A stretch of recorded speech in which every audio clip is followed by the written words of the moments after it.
आज हम लोग class 10 NCERT science chapter 3 metals और नॉन मेटल्स के पार्ट 2 क्वेश्चंस आप लोग को प्रोवाइड किया जाएगा। पार्ट 2 क्वेश्चंस, इसके पहले मैंने पार्ट 1 क्वेश्चंस दिया हुआ था। पार्ट 1 क्वेश्चन आपके क्वेश्चन नंबर 1 से लेकर 25 तक था।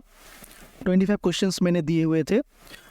आज आपको मैं पार्ट 2 26 क्वेश्चन से लेकर 40 क्वेश्चन तक आपको प्रोवाइड करेंगे।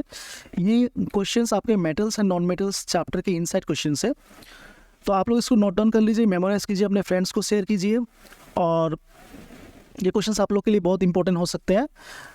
तो हम लोग 1 बाय 1 क्वेश्चंस पे जाते हैं। तो यहाँ पे क्वेश्चन नंबर हम लोग लास्ट 25 क्वेश्चंस तक किए थे। आप लोग ने अगर वो वीडियो नहीं देखा होगा तो आप लोग देख लीजिएगा, वहाँ पे पार्ट 1 वीडियो में 25 क्वेश्चंस है। आज हम लोग 26 क्वेश्चन नंबर से प्रोसीड करते हैं। क्वेश्चन नंबर 26 में दिया हुआ है, how is copper two oxide formed, right A reaction involve. यहाँ पे मैंने प्रोबेबल मार्किंग सिस्टम दिया हुआ है 2 + 1 = 3। तो आंसर दिया हुआ है, copper two oxide A black oxide, also known as cupric oxide, is formed through the oxidation of copper metal. The reaction involved is 2Cu plus O2 gives 2CuO. In this reaction, copper Cu reacts with oxygen O2 from the air to produce copper 2 oxide CuO.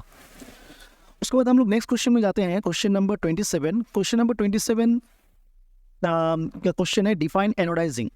इसका marks 2 mark के हो सकते हैं ये। तो इसका answer दिया हुआ है, anodizing is a process of forming a thick oxide layer of aluminium. It is an electrochemical process that enhances the corrosion resistance and durability of metals, particularly aluminium. It involves creating a controlled oxide layer on the surface of the metal, typically through the application of an electric current in an electrolytic solution. This oxide layer, known as the anodic oxide, provides improved protection, increased hardness, and can be used for decorative purposes or as a base for various coatings. इसके बाद हम लोग question number 28 पे जाएंगे। Question number 28 में दिए हुए, give 2 examples of metals which reacts violently with cold water, right the reactions involve. तो इसके 2 मार्क्स हो सकते हैं, इसके 4 मार्क्स हो सकते हैं। 2 + 2 = 4। So metals like potassium and sodium react violently with cold water. The reaction involved is, reaction दिया हुआ है, आप लोग इसको नोट डाउन कर सकते हैं। ये हो गया हाईएस्ट आपके 2 + 2 = 4 मार्क्स। ये हो गया आपके ये जो मार्किंग सिस्टम है ये टोटली आसाम के सेवा बोर्ड जो है उसके ऊपर में बेस करके ये मार्किंग सिस्टम दिया हुआ है। तो आप लोग के जगह पे दूसरे बोर्ड्स में ये मार्किंग सिस्टम अलग हो सकता है, लेकिन क्वेश्चंस बहुत इंपॉर्टेंट है आप लोग के एग्जाम्स में। ये सब क्वेश्चंस को एमसीक्यू के हिसाब से भी दे सकते हैं। नेक्स्ट क्वेश्चन हो गया question number 29, what happens when calcium reacts with water, right the reactions involved. Why does calcium starts floating after the reaction has taken place?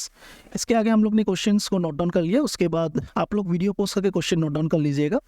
तो उसके बाद क्वेश्चन नंबर 20 में दिया हुआ है, what happens when calcium reacts with water. When calcium reacts with water, it produces calcium hydroxide CaOH2 and hydrogen gas H2. The chemical equation for the reaction is, इसमें chemical equation आपके दिए हुए हैं, CaS + 2H2O gives CaOH2 Aq + H2. After the reaction has taken place, calcium starts floating because the bubbles of hydrogen gas formed stick to the surface of the metal.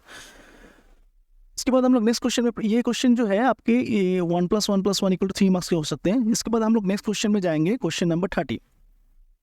Question number 30 में दिया हुआ है, what happens when iron reacts with steam, right the reaction involve. इस question के mark 2 mark के हो सकते हैं, 1 + 1 = 2। यहाँ पे आंसर है, आयरन रिएक्ट्स विद स्टीम और water vapour to produce an iron oxide and hydrogen gas. The chemical equation for the reaction is given below. यहाँ पे रिएक्शन दिया हुआ है, 3Fe + 4H2O gives 3Fe3O4 + 4H2। उसके बाद क्वेश्चन नंबर 31 पे हम लोग प्रोसीड करते हैं। क्वेश्चन नंबर 31 में दिया हुआ है, what happens when aluminium reacts with steam, right the reaction involve. Aluminium reacts with steam or water vapor to produce aluminium oxide and hydrogen gas.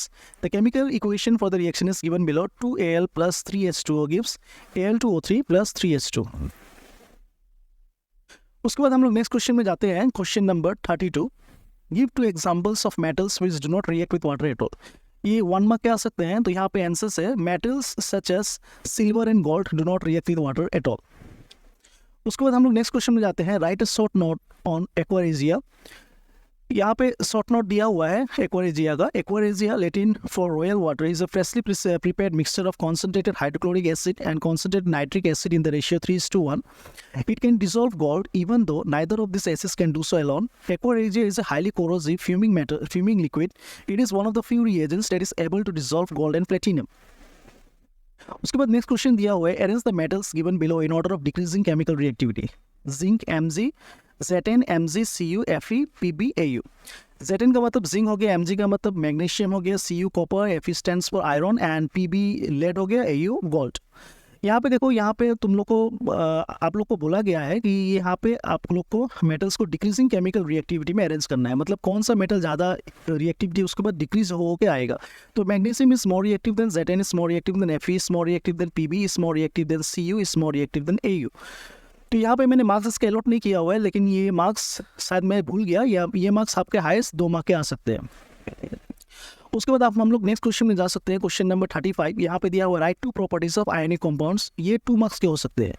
To properties of ionic compounds stated below, ionic compounds of high melting and boiling points. Number 2, ionic compounds are generally hard. Students देखो, यहाँ पे जो question दिया हुआ write two properties of ionic compounds, इसका question इस तरीके से भी आ सकता है। So write two physical properties of ionic compounds और write two physical properties chemical properties of ionic compounds. तो मैंने ये जनरलाइज करके दिया हुआ है question, write two properties of ionic compounds, इसमें आप लोग फिजिकल और केमिकल दोनों मिक्स करके लिख सकते हैं।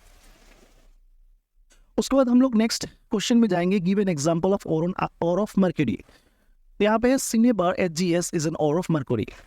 इसका मार्क्स होगा 1। Write two differences between calcination and roasting. देखो ये क्वेश्चन भी बहुत इंपॉर्टेंट है। यहाँ पे मार्क्स दिया हुआ है 2। सो यहाँ पे दिया हुआ है 2 differences between calcination and roasting are as follows. Calcination एक साइड में दिया हुआ है, रोस्टिंग एक साइड में दिया हुआ है। So the ore is heated in a limited supply of air और in the absence of air. और रोस्टिंग में दिया हुआ है the ore is heated in excess of air. Oxide and carbon ores are calcined and number 2 में दिया हुआ है sulphide ores are roasted. Next question में हम लोग जाएंगे, define thermic reaction, write the reaction involve. ये हो गया आपका 1 + 1 = 2 marks. The reaction of iron 3 oxide Fe2O3 with aluminium is known as thermic reaction. The chemical equation of the reaction is given below, Fe2O3 + 2Al gives 2Fe + Al2O3 + heat।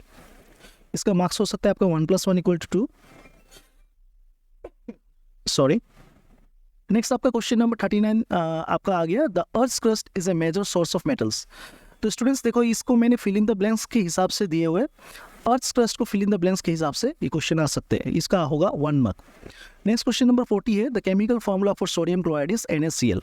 ये हो गया 1 marks का। तो students मैंने video को जितना हो सके शॉर्ट किया हुआ है। आप लोग को मेरा एम है कि आप लोग को क्वेश्चंस प्रोवाइड किया जाए। आप लोग इसको नोट डाउन कर ले, आप लोग इसको फ्रेंड्स को शेयर करें।